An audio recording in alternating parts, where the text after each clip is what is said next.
Dear student, आज मैं class 10 की ऑनलाइन क्लास के लिए आपके सामने हाजिर हूँ। आज का जो लेक्चर क्लास 10 का होना है वो लेक्चर 6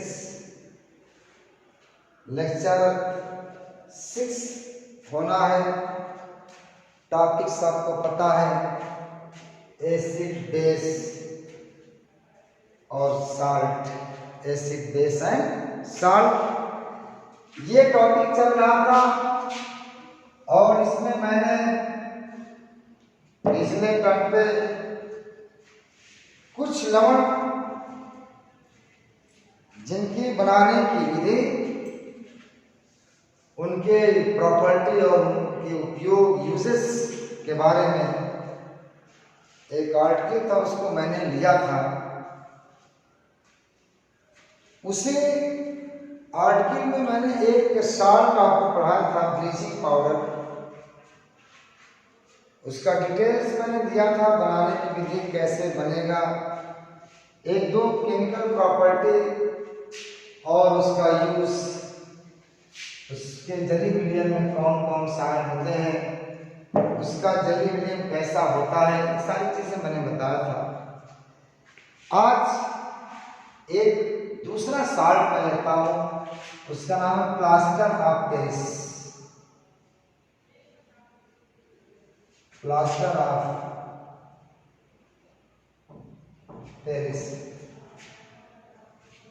ये प्लास्टर ऑफ पेरिस का केमिकल फार्मूला बड़ा आसान है।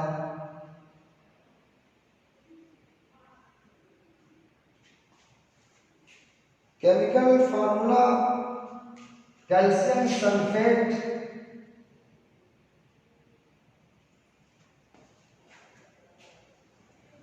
के साथ हाफ मॉलिक्यूल H2O अगर है तो इसे प्लास्टर ऑफ पेरिस कहा जाएगा, या आप इसको ऐसे लिख सकते हैं CaSO4 ट्वाइस H2, दो कैल्शियम सल्फेट के साथ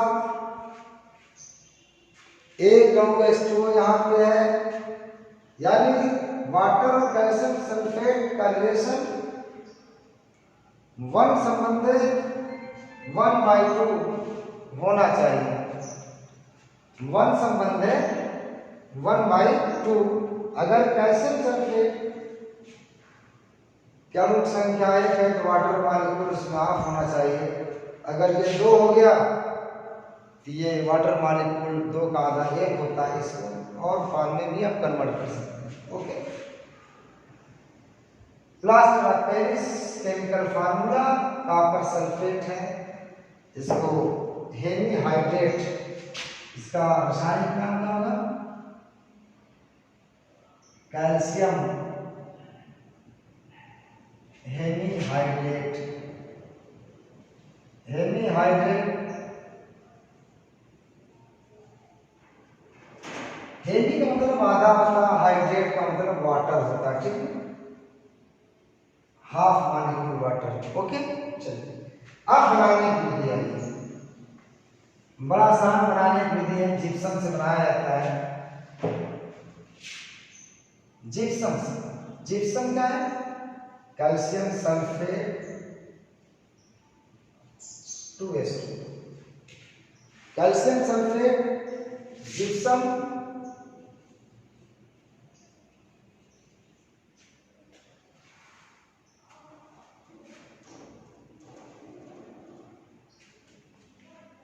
इसका 2 मॉलिक्यूल ले लीजिए और ये हो जाएगा CaSO4 twice half H2O plus 3H2O।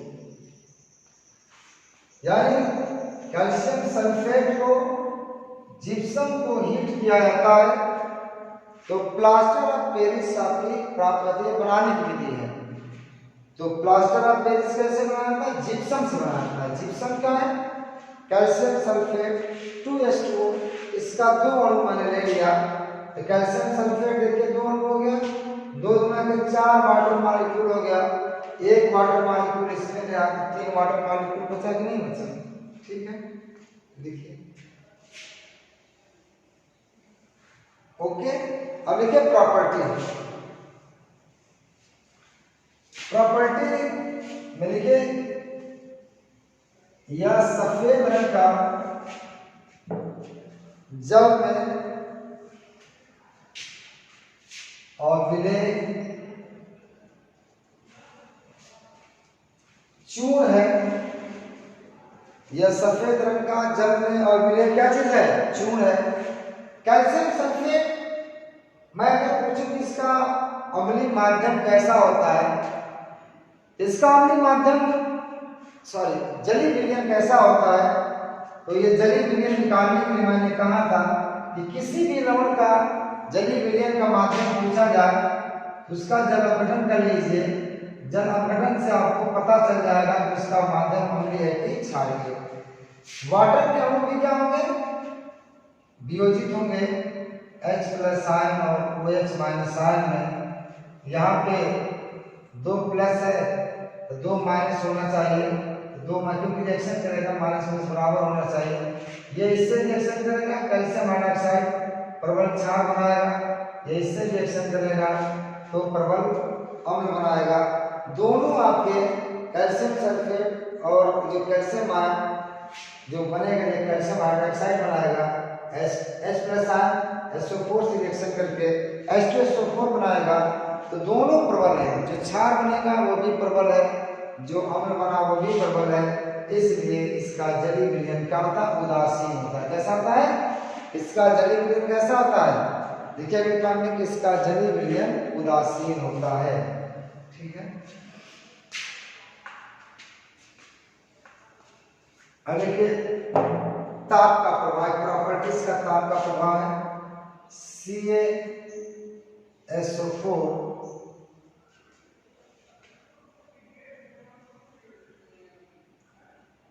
H2O हो जाएगा CaSO4 plus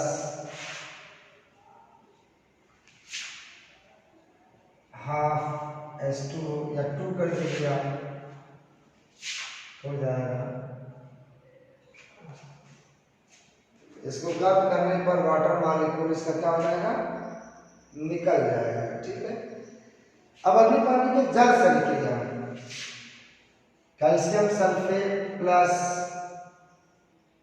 into H2O plus 3/2 H2O, ये आपका जिप्सम बन गया। क्या बन गया? जिप्सम बन गया। और यही कारण है ये उष्मा क्षेत्रीय विक्रिया होती है कि जब प्लास्टर ऑफ पेरिस में जल से विक्रिया किया जाता है तो जिप्सम में बदल जाता है, जिप्सम हार्ड होता है। आपने देखा होगा कि डॉक्टर जो ऑर्थोपेडिक्स होते हैं जब कोई बोन वगैरह टूटती है वहाँ पे जिप्सम लगाया जाता है और जिप्सम लगा करके उस पर पानी चिपचिपाया जाता है, पानी से रिएक्शन करके वो जिप्सम बना लेता है, प्लास्टर ऑफ पेरिस लगाता है जिप्सम बना लेता है, जिसके कारण तो जब आपका चोट लगती है, जब चोट लगती है तो प्लास्टर चोट जहाँ पर गांठ हड्डी जोड़ी जाती है वहाँ प्लास्टर ऑफ पेरिस लगा करके उसको बैंडेज से रैप करते हैं, लपेटते हैं और साथ में पानी की मात्रा मिलाते हैं, जिससे जिप्सम किस्म प्लास्टर ऑफ पेरिस किस में बदल जाता है? जिप्सम में। जिप्सम क्या होता है, हार्ड होता है, और ये कैसा होता है, पाउडर होता है।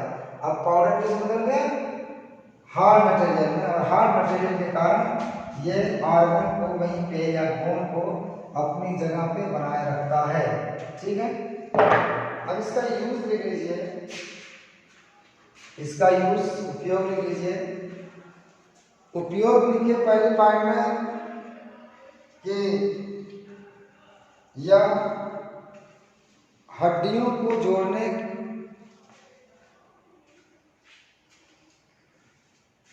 के समय प्लास्टर लगाने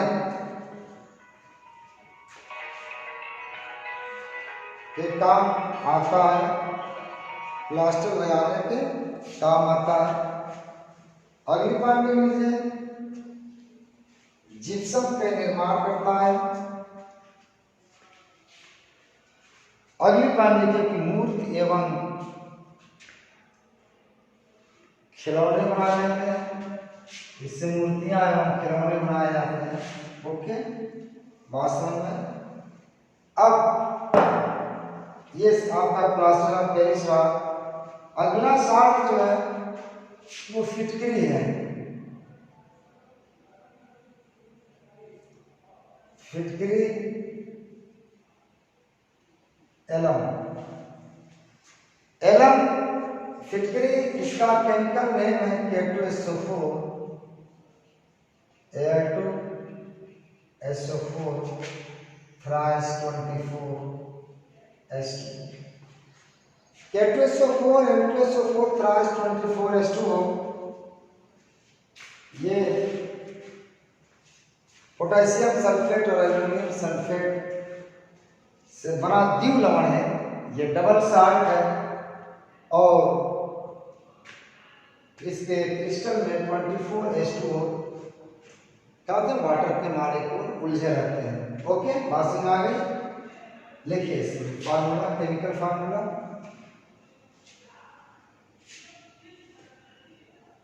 केमिकल नेम क्या होगा, aluminium potassium sulphate, aluminium potassium sulphate. Okay, अब देखो बनाने की विधि। बनाने की विधि 3 मेथड। एक मेथड तो ये है K2SO4 plus Al2SO4 3s plus 24H2 आपने ले लिया, यानी पोटेशियम सल्फेट लिया, एल्युमिनियम सल्फेट लिया, इसको 24 वाटर मॉलिक्यूल जल में क्या कर दिया, वाटर मॉलिक्यूल में डाल दिया, तो हो जाएगा K2SO4 Al2SO4 3s 24H2। ये आपका हो गया पहला मेथड। पोटेशियम सल्फेट और एल्युमिनियम सल्फेट को जल में आपने डाल दिया तो बन गई फिटकरी। दूसरा मेथड है from alumina, alumina from alumina, इसका फार्मूला होता है Al2O3। ठीक, Al2O3 को आप H2SO4 से रिएक्शन करा दिया, करा करके एल्युमिनियम सल्फेट हम ले लेते हैं। क्या लेते हैं, एल्युमिनियम सल्फेट प्राप्त करते हैं। तो यहाँ पे 3 सल्फेट है, तो यहाँ पे 3 कर दीजिए प्लस 3H2O। एल्युमिनियम सल्फेट जब मिल गया है तो एल्युमिनियम सल्फेट को देखिए आप पोटेशियम सल्फेट से करा दीजिए तो आपको फिटकरी मिल जाएगी। ऊपर जैसे रिएक्शन हुआ था बस फर्क ये था कि हम एल्युमिनियम सल्फेट यहाँ पे डायरेक्ट नहीं दिए हैं, एल्युमिनियम सल्फेट हमने यहाँ पर एल्युमिना से प्राप्त किया है। ये बन जाएगा K2SO4 Al2SO4 3s24H2। इस मेथड में हमने एल्युमिना से एल्युमिनियम सल्फेट प्राप्त किया है, फिर एल्युमिनियम सल्फेट को पोटेशियम सल्फेट के साथ लेकर के जल में डाल दिया है तो फिटकरी प्राप्त हो गई।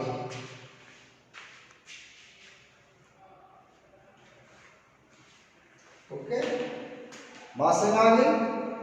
ये बात दो मेथड हो गया। अब तीसरा मेथड में बनाने की विधि फ्रॉम एलुनाइट, क्या है? फ्रॉम एलुनाइट। एलुनाइट क्या होता है?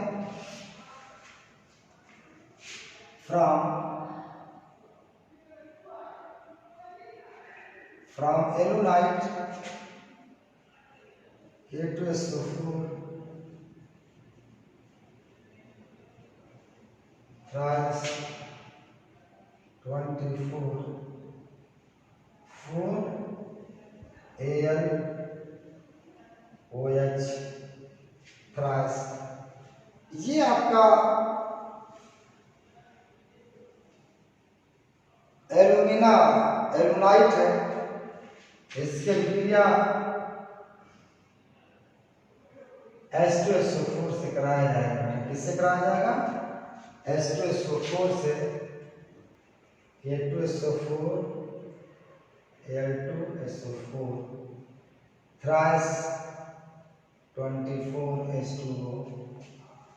यहाँ पे एल्युमिनियम आपके कितने हो गए? 6, तो 3 कर दीजिए, तो सल्फेट कितना हो गया? 3। यहाँ पे 6 कर दीजिए, 6 कर देंगे तो 6 ठीक है। 3Al2SO4 थ्राइस 24H2O सल्फेट 3 के 9 हो गया, 3 ठीक। ओके, तो इस तरह से एलुनाइट से आपने एल्युमिनियम प्राप्त किया। एलुनाइट का फार्मूला है K2SO4 Al2SO4 thrice into 4AlOH thrice. इसके विक्रिया H2SO4 से कराएंगे तो K2SO4 3Al2SO4 थ्राइस 24H2O आपको मिल जाएगा। इस तरह से 3 मेथड एल्युमिनियम सल्फेट बनाने के थे। ये तीनों मेथड मैंने बता दिया। अब इसकी प्रॉपर्टी देखा जाए तो प्रॉपर्टी में देखिए, यह जल में अल्प विलेय सफेद रंग का ठोस पदार्थ है। अल्प विलेय ठोस पदार्थ है। अगली बात लीजिए, इसका जलीय विलयन अम्लीय होता है। इसका जलीय विलयन अम्लीय होता है। अगली बात देखिए कि इसके जलीय विलयन में 3 प्रकार के आयन्स पाए जाते हैं। इसके जलीय विलयन में 3 प्रकार के आयन्स पाए जाते हैं। इसको जल में डालेंगे ना, इसको जल में डालेंगे फिटकरी को, तो K+SO4 माइनस Al+ में टूट जाता है। ये सवाल कई बार पूछा गया है कि फिटकरी के जलीय विलयन में कौन कौन से आयन पाए जाते हैं। एक ऑब्जेक्टिव टाइप का सवाल पूछ देता है कि इसमें कौन सा आयन नहीं पाया जाता है। तो कोई 3 दिया रहेगा और एक आपका जो ऑप्शन दिया रहेगा जो उसमें नहीं होगा। तो 3 आयन के जलीय विलयन होते हैं K+ में, K+SO4 माइनस Al+++। ओके, बात समझ में आ गई। ये अब इसकी प्रॉपर्टी पे आइए आप, इसकी प्रॉपर्टी पर आइए आप। ताप का प्रभाव लिखिए K2SO4 Al2SO4 थ्राइस 24H2O। आप इसको हीट करेंगे 90 डिग्री सेंटीग्रेड पर, वाटर मॉलिक्यूल यहाँ से निकल जाएगा। K2SO4 Al2SO4 thrice plus 24H2O। ये 24 वाटर मॉलिक्यूल आपका कहा जाएगा, इसमें से निकल जाएगा। ओके, अब इसको 200 डिग्री सेंटीग्रेड पे आप गर्म करोगे तो K2SO4 Al2SO4 थ्राइस ये मेल्ट हो जाएगा, मेल्टेड हो जाएगा। मेल्टेड, और इसको ओवर रेड हार्ट रक्त तक इसको गर्म किया, इतना गर्म किया जाएगा ये लाल हो जाए। ये किसमें टूट जाएगा? K2O में प्लस Al2O3 में प्लस SO3 में। कितना सल्फर है? 3 है। K2O ऑक्सीजन में कितना है? 4 3 12 16 3 3 के 9 9 9 3 12 1 13। इसको बर्न टेरम कहते हैं। क्या कहते हैं? इसको बर्न टेरम कहते हैं। बर्न टेरम यानी दग्ध फिटकरी। क्या कहते हैं? दग्ध फिटकरी। ये ताप का प्रभाव बड़ा इंपॉर्टेंट रिएक्शन, बस यही एक रिएक्शन भी है। आपको K2SO4 Al2SO4 thrice 24H2 90 degree centigrade इसको गर्म करेंगे। हेलो, 90 डिग्री सेंटीग्रेड पर वाटर मॉलिक्यूल इसमें से निकल जाएगा, 200 डिग्री सेंटीग्रेड पर फिटकरी मेल्ट हो जाएगी और रेड हार्ट इसको गर्म किया जाएगा तो ये K2O plus Al2O3 plus SO3 में टूट जाएगी और ये टूट कर ये काली हो जाएगी जल करके। इसे बॉन्ड एलम कहते हैं। कभी कभी सवाल पूछा जाता है कि बॉन्ड एलम में कौन कौन से रासायनिक पदार्थ होते हैं, तो आपका आंसर क्या होगा? K2O Al2O3 SO3, ये इसका आंसर होगा। ओके, अब ये लीजिए इसमें उपयोग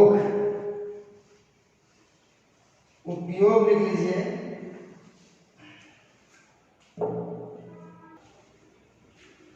उपयोग लिखिए। उपयोग में पहला लिख लीजिए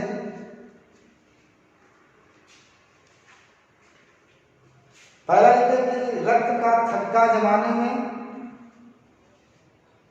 यानी अगर ब्लड कहीं कट गया, ब्लीडिंग हो रही हो, अगर उसको लगा दिया जाए तो ब्लड क्लॉट कर जाता है, रक्त का थक्का बना आपका बंद हो जाता है। अगली पॉइंट जो उपयोग इसका है, अगली पॉइंट लिखिए कि जल को साफ करने में। आपने देखा होगा कि बारिश के दिनों में तालाब वगैरह में जब बहुत ज़्यादा गंदगी हो जाती है, तो गंदगी हो जाती है तो जो मिट्टी के पार्टिकल्स हैं उसमें जब ज़्यादा हो जाते हैं तो फिटकरी जब हम डालते हैं तो मिट्टी के पार्टिकल को वो क्या कर देता है? संगुलित कर देता है, स्कंदित कर देता है, जिससे नीचे वो बैठ जाते हैं, बिल्कुल पानी साफ हो जाता है। पानी को साफ करने में। अगली बार में कपड़े की रंगाई एवं छपाई में, कपड़े की रंगाई और छपाई में भी इसका प्रयोग किया जाता है। अगली पॉइंट में लीजिए कीटनाशक के रूप में, प्रतिरोधी एंटीसेप्टिक के रूप में भी इसका प्रयोग किया जाता है। ये इसके उपयोग है फिटकरी के। और फिटकरी के बाद में और साल्ट है, उस साल्ट का नाम है बेकिंग सोडा। क्या? बेकिंग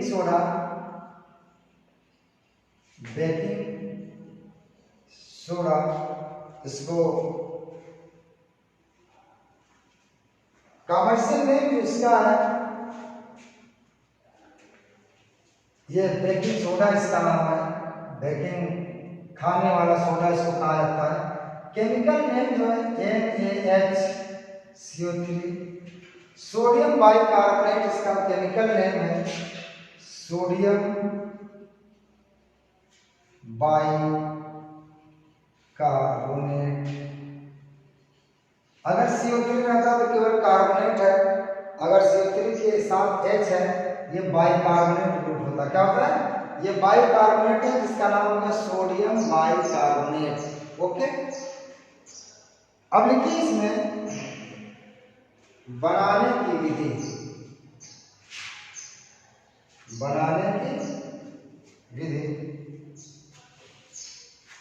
बनाने की विधि में धावन सोडा के जलीय विलयन में कार्बन डाइऑक्साइड गैस प्रवाहित करने पर सोडियम बाइकार्बोनेट प्राप्त होता है। तो क्या मतलब, धावन सोडा, कपड़ा धोने वाला सोडा के जलीय विलयन में कार्बन डाइऑक्साइड गैस प्रवाहित करने पर धावन सोडा क्या होता है, प्राप्त होता है, सोडियम बाइकार्बोनेट। ये धावन सोडा है, सोडियम कार्बोनेट, कपड़ा धोने वाला, इसके जलीय विलयन है, जल के साथ जल में जलीय विलयन में इसमें कार्बन डाइऑक्साइड गैस डालेंगे तो आपको धावन सोडा आपको प्राप्त हो जाएगा। ठीक है ना, देखिए ये बनाने की विधि हो गई। अब बनाने की विधि ये हो गई। अब देखिए इसमें केमिकल प्रॉपर्टीज, केमिकल नहीं बल्कि गुण इसका लिख लीजिए। गुण लिखिए कि यह जल में अल्प विलेय, यह जल में अल्प विलेय चूर्ण है। अब देखो इसका जलीय विलयन अम्लीय है कि क्षारीय है, आप इसके जल अपघटन से आप बता सकते हो इसका जलीय विलयन अम्लीय होगा कि क्षारीय होगा। जल में डालेंगे तो अपने आयन में टूटेगा, HCO3 minus H2O, H plus ion और H माइनस आयन, ये रिएक्शन करेगा कार्बनिक अम्ल बनाएगा, इसका जल गठन तो हो जाएगा लेकिन Na plus OH minus ion से रिएक्शन करेगा तो रिएक्शन नहीं कर पाएगा क्योंकि प्रबल क्षार बनेगा। इस तरह से माध्यम में ये रह जाएगा, ये बचा रह जाएगा, इसलिए इसका जलीय विलयन कैसा होता है, क्षारीय होता है। अगली बात लिख लीजिए, इसका जलीय विलयन क्षारीय होता है, इसका जलीय विलयन क्षारीय होता है। ठीक है, अगली पानी के ताप का प्रभाव, ताप का प्रभाव, ताप के प्रभाव में बड़ा इंपॉर्टेंट रिएक्शन है। इसको अगर गर्म किया जाए, हीट किया जाता है तो यह सोडियम कार्बोनेट में बदल जाता है, H2O में बदल जाता है, जैसे बना था उसी में टूट जाता है, प्लस CO2। ठीक है, ठीक है। अगला प्रॉपर्टी लिख लीजिए, अम्ल क्रिया, कोई भी अम्ल NaCO3 वो कार्बन डाइऑक्साइड गैस निकालेगी, HCl हो जाएगा NaCl plus H2O plus CO2। कोई भी कार्बोनेट हो चाहे धातु कार्बोनेट हो, वह अम्ल से रिएक्शन करती है तो कार्बन डाइऑक्साइड गैस क्या होती है, निकालती है, गैस से ऊपर जाएगी। ऊपर का मतलब ये गैस है ऊपर चली जाएगी। ठीक है ना, ये दो प्रॉपर्टी इसकी आप याद रखेंगे। तो सोडियम बाइकार्बोनेट के CL से निकलेगा, कार्बन डाइऑक्साइड गैस निकलेगी, NaCl बनेगा, H2O बनेगा। ओके, अब अगली पॉइंट लिखिए, इसका उपयोग लिखिए।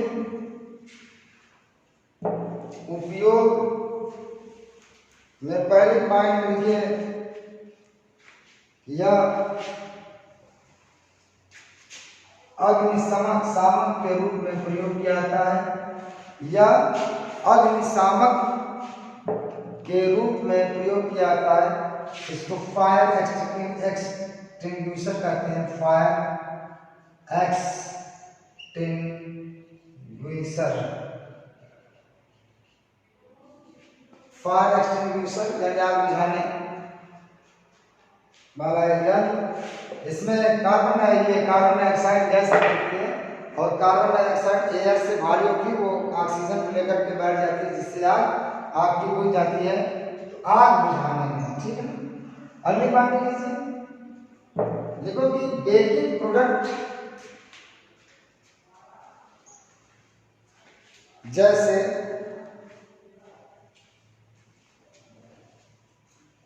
पाव, ब्रेड, बिस्किट आदि पदार्थों को स्वादिष्ट बनाने में, यानी कार्बन डाइऑक्साइड गैस निकलती है, जिसके कारण क्या होता है, इन प्रोडक्ट को ये क्या होता है, फुला देता है, जिससे उसका स्वाद बढ़ जाता है। ये उपयोग हो गया। अगली बार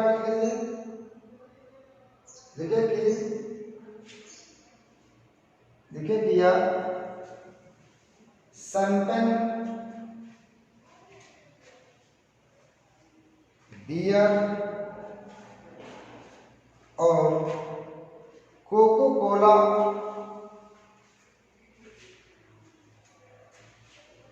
में प्रयोग किया जाता है, जिससे उसमें झाग उत्पन्न होती है, ठीक है ना। या इसमें झाग पैदा करने के लिए बियर है, शैंपेन है, आपकी कोको कोला है और बहुत सारे और ड्रिंक है। इसमें कार्बन डाइऑक्साइड, सोडियम बाइकार्बोनेट डाला जाता है। सोडियम बाइकार्बोनेट से कार्बन डाइऑक्साइड गैस निकलती है, जिससे क्या होता है, उसमें झाग उत्पन्न होते हैं, ठीक है ना। तो ये आपका अमोनिया है, सॉरी धान सोडा के बारे में, ठीक है। अब एक लवण मैं और बताता हूं, नौशादर अमोनियम क्लोराइड, इसका नाम है नौशादर अमोनियम क्लोराइड, नौशादर। अब देखिए बनाने की विधि कैसे नौशादर बनाया जाएगा। अमोनिया ले लीजिए प्लस HCl ले लीजिए, अमोनियम क्लोराइड आपको बन जाएगा, ठीक है। तो मैंने आज नौशादर के बनाने की विधि मैंने बताया, कैसे बनाया जाएगा। अमोनिया और HCl की रासायनिक अभिक्रिया से नौशादर प्राप्त होता है। तो आज की वीडियो में बस इतना ही। अगली वीडियो में इसको मैं पूरा करूंगा और पूरा करने के बाद ये टॉपिक आपकी समाप्त हो जाएगी। फिर उसके बाद एक बड़ा ही इंपॉर्टेंट टॉपिक पीरियोडिक टेबल में शुरू करूंगा, क्या आवर्त सारणी, बहुत इंपॉर्टेंट टॉपिक। इस उम्मीद के साथ इस ऑनलाइन वीडियो को आप सीक्वेंशियली पढ़ने का काम कर रहे होंगे और मैं ये उम्मीद भी करता हूं कि साथ में नोट्स भी बना रहे होंगे। तो इसी उम्मीद के साथ, इसी हौसले के साथ मैं अगली वीडियो तक के लिए आपसे रुखसत होता हूं। धन्यवाद, थैंक यू।